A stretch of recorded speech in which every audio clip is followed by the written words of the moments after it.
Assalamualaikum warahmatullahi wabarakatuh. Salam jumpa dengan channel Sahabat Servis dimanapun saja Anda berada. Semoga selalu sehat walafiat.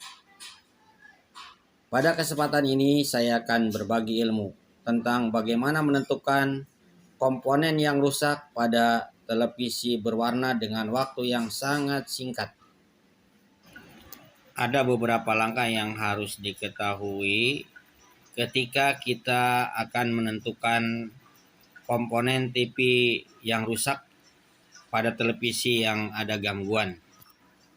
Yang pertama, kita harus mengetahui cara kerja atau prinsip kerja daripada televisi tersebut. Yang kedua, kita harus mengetahui letak blok yang ada pada mesin TV. Yang ketiga, kita harus mengetahui fungsi komponen dalam blok TV. Yang keempat, kita harus bisa menggunakan ampermeter baik untuk mengukur tegangan DC ataupun mengukur tegangan AC atau untuk mengukur baik dan buruknya komponen. Pada video kali ini akan dibahas bagian 1, yaitu mengetahui cara kerja TV. Baik, kita lanjutkan. Untuk yang pertama, bahwa kita harus mengetahui diagram blok televisi berwarna ini agar kita dapat menentukan titik kerusakan yang lebih cepat. Maka kita harus tahu fungsi daripada blok-blok yang ada pada TV berwarna ini. Inilah cara kerja mulai dari antena. Setiap TV mempunyai antena, baik itu antena dalam ataupun antena luar. Antena ini berfungsi untuk menerima gelombang elektromagnet atau siaran yang berasal dari pemancar, baik itu pemancar yang dekat ataupun pemancar yang jauh. Nah, sinyal yang berasal dari antena, baik yang lemah ataupun yang kuat, itu akan dikuatkan pada penguat RF. Ini adalah penguat RF. Nah, penguat RF ini berada dalam satu kotak yang namanya tuner. Jadi di dalam tuner ada 3 blok rangkaian. Yang pertama adalah penguat RF, penguat mixer, dan osilator. Yang mana ketiganya bekerja untuk menghasilkan sinyal IF. Nah, sinyal yang masih lemah yang berasal dari pemancar itu akan dikuatkan di sini, ya, di penguat RF. Kemudian akan dicampur di mixer dengan sinyal yang berasal dari osilator lokal. Osilator lokal ini adalah osilator pembangkit frekuensi atau pembangkit sinyal yang mempunyai frekuensi yang sangat tinggi. Sehingga hasil percampuran antara sinyal frekuensi tinggi dengan sinyal yang berasal dari penguat RF ini atau dari pemancar ini akan menghasilkan frekuensi IF. Nah, frekuensi IF yang keluar dari mixer ini adalah frekuensi IF gambar dan IF suara. Karena kita ketahui bahwa televisi itu menghasilkan 2 produk, yaitu produk gambar dan suara. Nah, frekuensi yang keluar dari IF ini masih berfrekuensi menengah. Yang besarnya adalah 38,9 adalah untuk IF gambar, sedangkan 33,4 MHz adalah untuk IF suara. Nah, kedua frekuensi ini akan masuk ke rangkaian IF.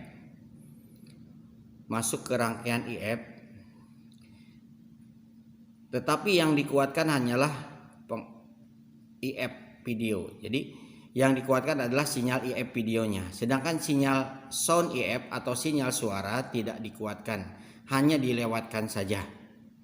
Nah, pada prosesnya penguatan IF ini bisa sampai 1 atau 2 kali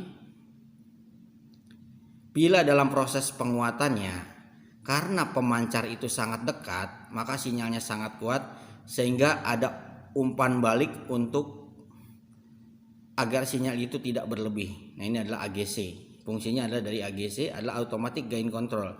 Berfungsi adalah untuk mengontrol penguatan sinyal IF video ya, agar tidak berlebih. Tetapi bila sinyal itu sangat lemah, maka penguat IF ini akan berusaha menguatkan secara maksimal. Nah, kemudian dalam perjalanannya sinyal gambar dan sinyal suara atau siaran yang dari pemancar itu kadang menabrak dinding, kadang menabrak pohon dan lain sebagainya, sehingga jatuhnya tidak sama kepada antena itu, ke antena, maka kemungkinan frekuensinya akan bergeser. Nah, untuk menanggulangi bergesernya frekuensi, di sini ada rangkaian automatic frequency tuning, yaitu untuk mensinkronkan kembali, mengecun frekuensi agar tetap stabil sesuai dengan yang dipancarkan oleh pemancar, sehingga output dari penguat IF ini adalah benar-benar penguatannya sudah stabil. Nah, selanjutnya sinyal IF video ini akan dideteksi oleh yang namanya detektor video. Detektor video berfungsi untuk mendeteksi sinyal IF video, yang mana proses pendeteksiannya adalah proses pembuangan sinyal pembawa gambar,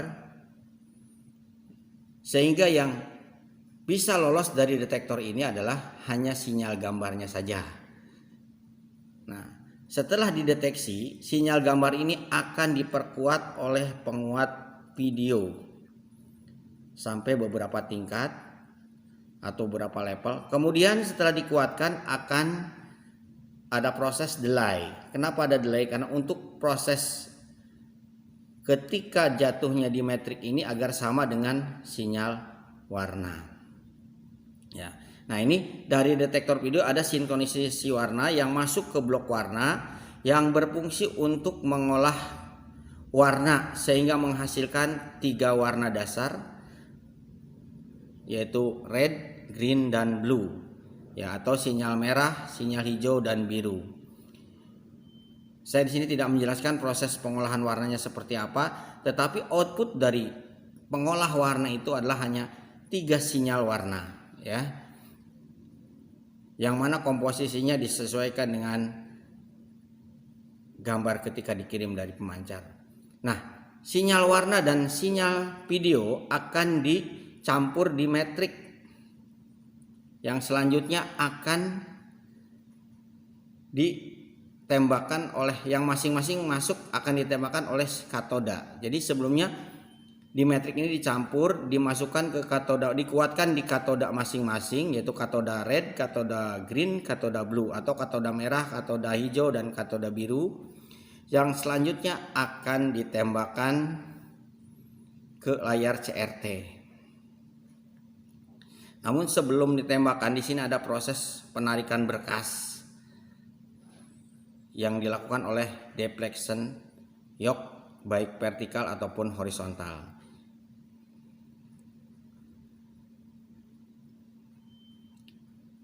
Selanjutnya, sinyal IF suara yang tadi hanya dilewatkan di penguat IF video ini akan masuk melalui detektor video ke rangkaian namanya sound IF.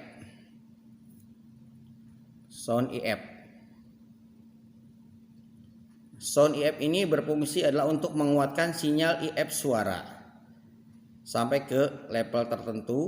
Kemudian setelah dikuatkan, maka akan dideteksi oleh yang namanya detektor FM.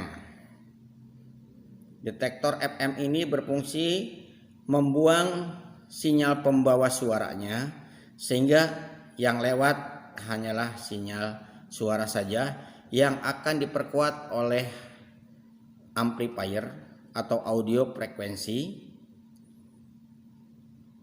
Yang selanjutnya setelah diperkuat akan diproses oleh speaker agar menghasilkan suara yang bisa didengar. Nah, dalam perjalanannya, bila kita dalam keseharian menemukan suatu kerusakan, misalkan tidak ada gambar tapi suara ada, maka apakah yang harus kita curigai? Atau blok manakah yang dianggap kita rusak, yang diduga kita rusak? Suara ada, gambarnya tidak ada. Maka yang patut dicurigai adalah mulai dari detektor video, penguat video, delay, pengolah warna, dan metrik. Kenapa demikian? Karena di sini suara ada, berarti dia masih bisa lewat IF. Maka IF ini, penguat IF ini masih berfungsi karena masih bisa dilewatkan oleh suara. Nah, bagaimana kalau kebalikannya? Suara ada tetapi gambar tidak ada. Apa yang harus kita periksa? Nah, coba kita lihat. Berarti yang kita curigai adalah mulai dari sound IF, detektor FM, audio, atau speaker. Kenapa? Karena detektor video masih bisa dilewatkan oleh gambar. Sehingga ini yang patut kita curigai. Nah, bagaimana kalau dua-duanya nggak ada, layarnya terang tapi gambar dan suara tidak ada? Maka dugaan kita udah pasti adalah penguat IF dan tuner, blok tuner dan penguat IF. Nah, itulah dari sini saja kita sudah bisa menentukan titik kerusakan dari blok diagram dasar televisi berwarna. Nah, yang belum kita singgung adalah layar ini terang apa gelap. Nah, tadi kita masih dianggap kita masih terang. Bagaimana kalau tabung CRT ini gelap? Nah, kita belum menjelaskan diagram lognya. Nah, dari detektor video ini mengalir ke rangkaian, namanya ada rangkaian sinkronisasi vertikal dan horizontal. Di sini di rangkaian ini dipisah, namanya adalah pemisah sinkronisasi. Rangkaian pemisah sinkronisasi berfungsi adalah untuk memisahkan sinyal vertikal dan sinyal osilator horizontal. Untuk sinyal sinkronisasi ini adalah sebagai trigger kepada osilator vertikal. Jadi ketika ada sinyal sinkronisasi, maka osilator vertikal ini akan berfungsi atau berguncang. Menghasilkan frekuensinya adalah 50 Hz untuk wilayah Indonesia. Nah, sinyal osilator ini berguncang itu akan menggerakkan driver vertikal. Rangkaian driver vertikal ini adalah berfungsi untuk mengatur tinggi layar, mengatur tinggi gambar. Nah, setelah diatur tinggi layar dan tinggi gambarnya, maka akan dikuatkan oleh output vertikal yang selanjutnya akan dimasukkan ke rangkaian deflection yoke agar rangkaian ini bisa menarik berkas ke atas dan ke bawah. Nah, kita lanjutkan. Sedangkan sinyal osilator horizontal ini juga trigger oleh sinyal sinkronisasi dari rangkaian blok pemisah ini. Maka osilator horizontal pun ini akan berguncang dengan frekuensi 15.625 Hz.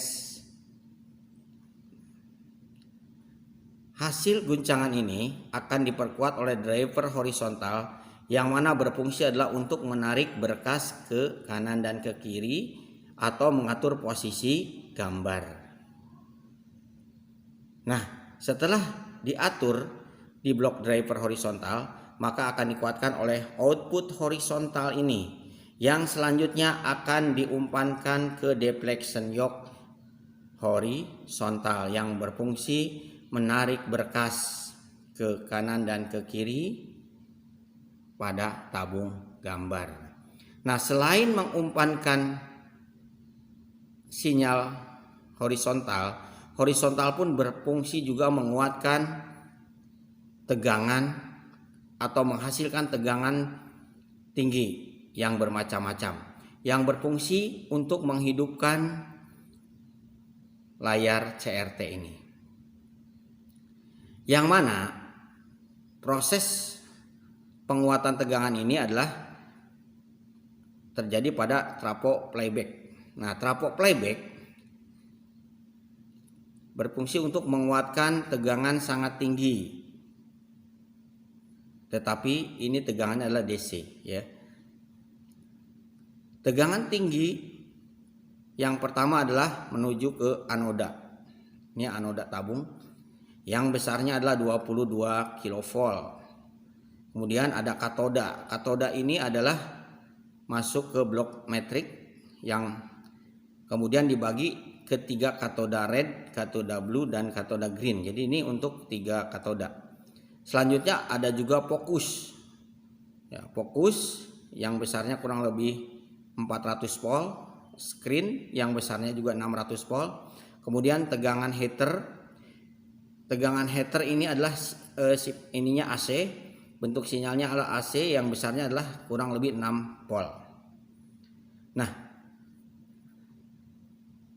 jika kita ada masalah di sini, misalkan layar tabung hanya garis horizontal, terlihat garis horizontal, maka kita bisa pastikan itu adalah kerusakan vertikal. Kenapa vertikal? Karena tidak bisa melebarkan berkas ke atas dan ke bawah, atau tidak bisa menarik berkas ke atas dan ke bawah. Baik itu garis horizontalnya hanya segaris ataupun agak lebar, itu pun pasti kedudukannya adalah pada bidang vertikal kerusakannya. Nah, sedangkan bagaimana kerusakan horizontal? Horizontal itu kerusakannya adalah mati total, tetapi masih bisa memperlihatkan biasanya ada indikator yang nyala. Nah, itu kalau mati total tapi indikator masih menyala, maka itu kemungkinan kerusakannya adalah horizontal. Tapi ada juga yang mati total, mungkin indikator nggak kelihatan. Kenapa? Karena di dalam horizontal ini mungkin terjadi short komponen. Nah, semua rangkaian ini bisa bekerja karena adanya catu daya. Nah, ini catu daya itu di dalam rangkaian TV ini ada beberapa macam. Ya, ada berbagai macam. Yang pertama adalah B1, B2, B3, B4, dan B5. Nah, masing-masing B1 adalah tegangannya biasanya 110 volt. B2 adalah 27 atau 24 volt. B3 ada yang 12 volt. B4 ada juga yang 9 atau 10 volt. B5 ini adalah tegangannya hanya 5 volt. Kenapa ada tegangan 5 volt? Karena di dalam rangkaian TV ini, untuk khususnya zaman TV-TV sekarang, itu ada yang namanya IC program, IC pengatur, IC pemroses yang butuh tegangannya 5 volt. Nah, nanti saya akan jelaskan. Nah, ini adalah rangkaian dasar untuk TV berwarna. Jadi ada yang lebih simpel. Nah, ada blok diagram yang lebih simpel yang disesuaikan dengan mesin yang ada, mesin TV yang ada sekarang. Kalau ini adalah diagram blok secara umum, tetapi ini harus kita tahu, harus kita paham, karena untuk menentukan titik kerusakan yang tadi. Ya, tadi kerusakan-kerusakan dasar adalah tidak ada gambar, tidak ada suara, tidak ada gambar dan suara, mati total, kerusakan garis hanya ada garis horizontal, atau kerusakan hanya ada indikator yang menyala. Baik, untuk lebih jelasnya materi ini tonton video bagian kedua. Jangan lupa subscribe like and share and comment. Terima kasih.